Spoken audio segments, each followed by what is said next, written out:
I never thought love could empty a bank account faster than any thief. And I never imagined the person who would take the most from me wouldn't be a stranger but my own daughter. My name is Margaret Lewis. I am 67 years old, retired, widowed, and living in a small rented house in Ohio. It's quiet here. It's quiet sometimes. The kind of quiet that makes your thoughts loud, especially at night. For 40 years, I worked as a librarian. I loved books because they were predictable. Stories always made sense in the end. Real life doesn't work that way. My husband Robert died 12 years ago. Cancer doesn't care how good a man you are or how many plans you still have. One day he was there, teasing me about my tea being too sweet, and the next day I was holding his hand while machines beeped and strangers whispered words I didn't want to hear. After he died, my daughter Emily became my entire reason for breathing. Raised her alone. Every scraped knee, every school project, every heartbreak she came to me. I skipped vacations so she could go on school trips. I wore the same coat for 10 winters so she could have new shoes. I told myself that was what love was supposed to be. Emily grew into a beautiful, ambitious woman. She was smart, confident, and hungry for life. Sometimes I worried she was too hungry for it. When I retired, my pension wasn't large, but it was stable. It was supposed to be my safety net, rent, groceries, medication, and maybe a little comfort in old age. I've learned to live carefully. I planned everything. I counted everything. Emily didn't live that way. She lived fast. Social media, travel dreams, brunches, experiences. She hated the word later. Everything was now, now, now. One afternoon, she came over glowing with excitement. Her phone was already in her hand before she even sat down. You're going to love this, she said. I smiled, even before she explained. I always smiled first with her. She showed me pictures of Europe, Italy, France, Spain, blue water, old streets, smiling faces. There's a group trip, she said. 10 days. It's perfect. I felt something tightened in my chest. It sounds expensive, she laughed. Everything worth doing is. Then she hesitated. Just for a second. Long enough for me to know what was coming. Mom, she said softly, can I borrow some money? I didn't answer right away. How much? I asked. $6. The number hit me like cold water. That was nearly everything I had saved. I tried to explain. I talked about rent, medicine, emergencies. I didn't raise my voice. I didn't accuse her. I just explained. She listened, then took my hands in hers. I'll pay you back, she said. I swear, this trip could change my life. You always told me not to be afraid to live. And that was the moment I lost. Because she was right. I had said that over and over. That night, I barely slept. I stared at the ceiling, listening to the house creak. I imagined the future medical bills, loneliness, unexpected disasters. I imagined Robert's face, the way he trusted me to take care of her. By morning, my decision was already made. I transferred the money. Emily cried. She hugged me so tightly it hurt. You're the best mom in the world, she said. I smiled. Inside, something cracked. The day she left, I waved from the porch until her car disappeared down the street. The silence afterward felt heavier than usual. The first week was hard. I stretched meals. I skipped things I shouldn't have. I told myself it was temporary. Love requires sacrifice. I reminded myself, that's what mothers do. Then something strange started happening. Food appeared in my refrigerator. At first, I thought I was forgetting things. Milk, bread, soup, fresh fruit, things I hadn't bought. I checked my bank account. Nothing. Then I found a note. Eat properly, please. That's when I realized I wasn't imagining it. Every few days, more food appeared. Always healthy, always warm, always thoughtful. My medication refilled without explanation. I didn't feel scared. I felt watched, but in a gentle way. Then Emily came home. She was glowing, laughing, talking about beaches and wine and freedom. She walked into the kitchen, still and opened the refrigerator. And then she screamed, a real scream, sharp, terrified. I rushed toward her, my heart pounding. What is it? I asked. Emily, what did you see? She turned to me, her face pale, her eyes wide with shock. Mom, she said, her voice breaking. What is going on in this house? And in that moment I knew the truth was about to surface, the kind of truth that changes how love is seen forever. Emily stood frozen, one hand still gripping the refrigerator door, the cold light spilling across her face like she'd opened something forbidden. "What is going on in this house?" she asked again, slower this time, as if saying it carefully might make the answer less frightening. I stepped beside her and looked inside, even though I already knew what was there. Neatly stacked containers, fresh produce washed and cut, bread still warm, a small carton of strawberry yogurt tucked in the corner, the kind I used to buy for her when she was little. On the top shelf, my medications were lined up in a way I had never managed myself, each bottle facing forward, organized by time of day. "I didn't buy any of this," I said quietly. Emily closed the fridge and leaned back against the counter, pressing her palms to her temples. "Okay," she said, forcing a laugh that didn't sound real. "Maybe a neighbor. Maybe there was some kind of delivery mix-up." "For weeks?" I asked. At 9, her smile faded. I reached into the drawer and pulled out the folded note. My fingers shook a little as I handed it to her. She opened it, read the single line, then read it again more slowly. "Eat properly, please. That's not your handwriting," she said. "No, and it's not mine." "No." She swallowed hard and looked around the kitchen like she was seeing it for the first time. "Ma, when did this start?" "A few days after you left." Her eyes flicked to my face, then to my arms, my clothes, my posture. She noticed things then that she hadn't noticed in years. The way my sweater hung looser, the way my shoulders curved inward, the way I avoided meeting her eyes when she looked too closely. "How were you eating before this?" she asked. I tried to brush it off. I was managing. "That's not what I asked." I sighed. "Once a day, sometimes less." Her face changed in a way I had never seen before. Not anger, not annoyance, something deeper, something like fear, mixed with shame. "Why didn't you tell me?" she whispered. "Because you were happy," I said. "Because you were finally living the life you wanted." "At my expense." I didn't answer. She opened the freezer and stared at the neatly labeled meals, each marked with dates and simple instructions. This wasn't random kindness. This was planning, care, someone who knew routines, someone who paid attention. "This person knows you," Emily said softly. I nodded. "That's what scares me." That night, she insisted on cooking, even though everything was already prepared. She made me sit at the table while she reheated soup and toasted bread. She watched every bite I took, like she was afraid I might disappear if she looked away. When I finished the bowl, she exhaled like she'd been holding her breath for weeks. "I'm so sorry," she said. I didn't realize. I didn't want you to worry." "But you were," she said. "You were struggling, and I was taking pictures of croissants in Paris." The house felt different with her there. Louder, warmer, but also heavier, like truths that had been buried were rising to the surface whether we wanted them to or not. We were both half asleep on the couch. When the knock came, it was soft, careful, like whoever was on the other side hoped not to be heard. Emily sat up immediately. "Did you hear that?" "Yes." Another knock. Same rhythm, same hesitation. My heart began to race. For the first time since the food started appearing, fear crept in. Emily stood and walked to the door, peering through the small window. "There's someone there," she whispered. "Don't open it," I said, but she already was. The door opened, just enough to reveal a man standing on the porch with 2 grocery bags in his hands. He looked startled, like he hadn't expected anyone to be awake. "Oh," he said quietly. "I'm sorry. I didn't mean to." Emily stared at him. "Who are you?"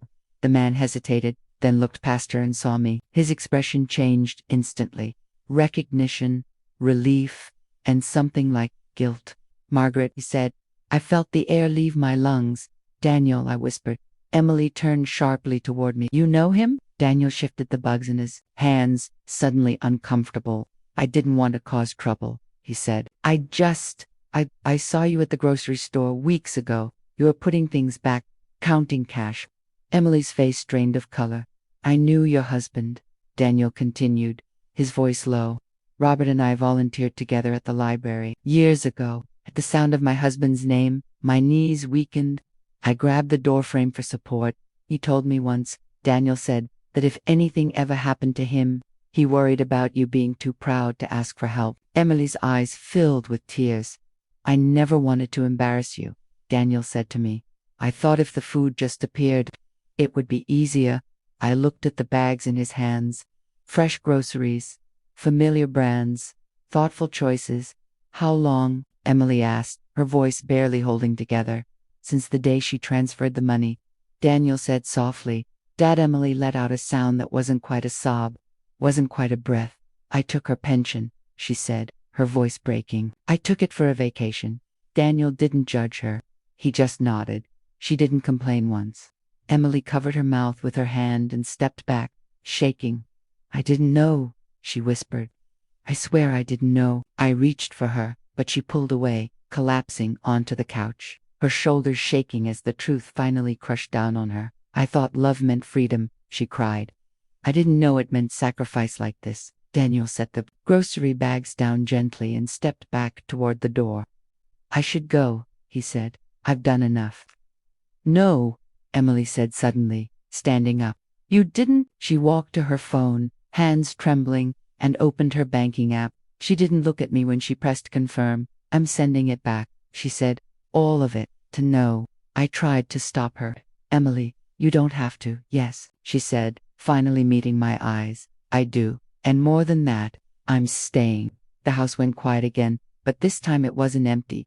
It was full of something fragile and new, and for the first time since the money left my account, I felt like maybe love hadn't taken everything after all. Emily didn't sleep that night. I could tell because every time I shifted on the couch, I heard her footsteps pacing softly across the living room floor. Sometimes she stopped near my door, like she wanted to say something but didn't know how. Other times, I heard her sniff quietly, trying not to cry loud enough for me to hear. I pretended to sleep. In the morning, the house smelled like coffee. Real coffee. Not the watered-down kind I'd been making lately to stretch the jar longer. When I walked into the kitchen, Emily was standing at the counter, hair tied back, eyes tired but focused. I checked your bank account, she said without turning around. I froze. Emily, it's okay, she said quickly. I needed to see it.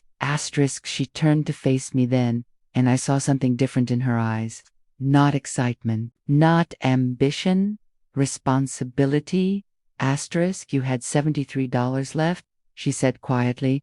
The number landed between us like something fragile. I didn't realize it was that bad, she continued. I kept telling myself you were fine because you always said you were. I sat down, slowly. I didn't want you to feel guilty.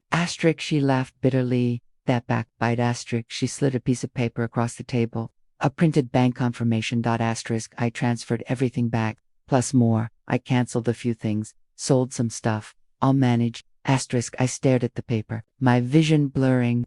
Emily, you don't need to fix everything overnight. I do, she said, because I broke something first. Daniel came by later that afternoon. He stayed on the porch, like he wasn't sure he was welcome anymore. Emily went out to talk to him. I watched through the window. I don't know how to thank you, she said. Daniel shook his head. You don't thank people for doing what's right. I should have been here, she said. Not in Europe, not chasing things that don't matter. He smiled gently.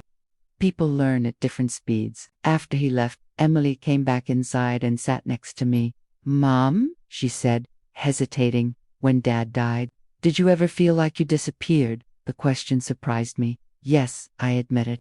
A little every day. She nodded. Slowly. I think I was afraid of that. Afraid of becoming invisible. So I kept running. I took her hand. Running doesn't stop time. It just makes you tired. She squeezed my fingers. I don't want to run anymore. Over the next few days, things changed in small but meaningful ways. Emily cooked. She cleaned. She asked questions she'd never asked before. About my health. About my bills. About my loneliness. She listened. One evening, she found an old photo album in the closet. Pictures of her as a child. Pictures of Robert, of us. You looked so happy, she said softly. We were, I replied, until life demanded more than we expected. She sat beside me on the floor. I thought love was about taking, she said. About being supported. I didn't realize it was also about protecting. That night, she updated her resume. Not for a promotion. For a job closer to home. Asterisk, a week later, she declined another trip invite. No dramatic speech. Just a quiet decision. Asterisk, I don't need to go far to feel alive, she said. I just needed to see what I was leaving behind. The fridge stayed full, but now we filled it together. And every time Emily opened it, she didn't scream anymore. She smiled, because this time, what she saw wasn't a secret. Asterisk, it was love, finally returned. The change didn't happen all at once. It came quietly, the way real change usually does, slipping into ordinary moments and refusing to leave. Emily stayed longer than she originally planned. One night turned into a week, then two. She stopped saying, when I go back, and started saying, while I'm here. I noticed it in the way she folded her clothes into the dresser instead of leaving them in her suitcase. In the way she bought groceries without checking the prices twice. In the way she asked before making plans instead of announcing them. She began waking up early, even though she hated mornings. I'd find her sitting at the kitchen table with a laptop, coffee growing cold beside her, scrolling through job listings. Not glamorous ones, practical ones, nearby ones. I didn't realize how far away I made my life, she said one morning without looking up. I thought distance meant growth. I didn't respond right away. I was still learning how to let her grow without losing her. Danu kept his distance after that night, but he didn't disappear completely. Sometimes a loaf of bread showed up on the porch, sometimes fresh vegetables, no notes anymore, just quiet kindness, like he'd always intended. Emily noticed. He's still helping, she said one afternoon, holding up a bag of apples, even though he doesn't have to. Some people help because they can't do otherwise, I said. She nodded, thoughtful. I want to be that kind of person. One evening, while sorting through old paperwork, Emily found a stack of overdue medical bills tucked into a drawer. She didn't say anything at first. She just sat there, reading through them, her jaw tightening with every page. You skipped appointments, she said finally. They were expensive. So was my vacation, she replied quietly. The next day, she called the clinic and scheduled everything I'd put off. She sat with me in waiting rooms, filled out forms, asked questions. I was too tired to ask myself. For the first time in years, I felt like someone was standing between me and the world instead of behind me. I hated how much relief that brought. One night, she admitted something she'd been carrying for a long time. I thought money was proof. I was doing well, she said, sitting beside me on the couch. Like if I could afford experiences, it meant I mattered. I looked at her, really looked at her, and saw the little girl who used to bring me drawings because she wanted me to put them on the fridge. You always mattered, I said. You just forgot to check with the right person. She leaned her head on my shoulder. Something she hadn't done since she was a teenager. I don't want to take any more, she whispered. I want to give. A few days later, she made a decision that surprised both of us. She called her landlord and gave notice. She told her friends she wasn't moving back, not yet. She accepted a job that paid less, but kept her close. I'll rebuild, she said. This time, without stepping on you. Daniel finally came inside again one afternoon. Emily invited him in for dinner. Nervous but determined, the three of us sat at the table, the air awkward at first, heavy with things unsaid. Thank you, Emily said to him, meeting his eyes, for taking care of my mom when I didn't. Daniel shook his head. You're here now. That's what matters. After he left, Emily stood quietly in the kitchen for a long time. I don't deserve forgiveness, she said. Forgiveness isn't something you earn, I replied. It's something you grow into. That night, as I went to bed, I realized something else had changed. I wasn't afraid of opening the fridge anymore. Not because it was full, but because I wasn't alone when I did. Time has a way of revealing what really matters when you finally stop running from it. Weeks passed, then months. Life didn't suddenly become perfect, but it became honest. Emily settled into her new job, coming home tired but present. She complained about traffic, about paperwork, about learning to live on less, but she never complained about being here. Every evening, we cooked together. Sometimes we argued over spices or burned something beyond saving, but we laughed more than we ever had before. The house no longer felt like a place I was waiting to leave behind. It felt alive again. One afternoon, Emily sat across from me at the kitchen table. a serious look on her face. Asterisk, I want to do something right, she said. Not just feel sorry. Actually fix what I broke. Asterisk, she showed me a small savings account she had opened in my name. Monthly deposits, automatic, non-negotiable. Asterisk, this is your safety, she said. Not charity. Responsibility. For the first time, I didn't refuse. Daniel became a quiet part of our lives.